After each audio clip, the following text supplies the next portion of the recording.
Добрый день всех участников просмотра данного видео. В общем, ситуация такая. В эксплуатации автомобиля Audi 100 в кузове C4 ощущение было, как будто что-то стучит.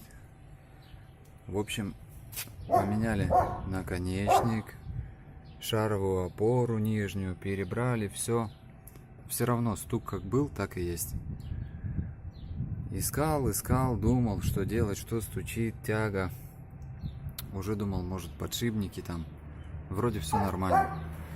В общем, случайным образом, открыв капот, после замены мастерами лампочки на блоке ксенона, вот этот блок ксенона был установлен у меня вот здесь.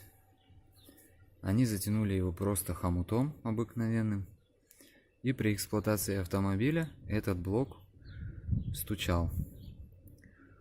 В общем, данное видео создано для того, ребята, перед тем, как лезть в техническую составляющую автомобиля, определитесь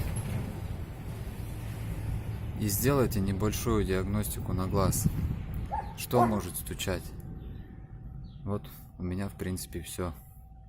Всем хорошего настроения и пока.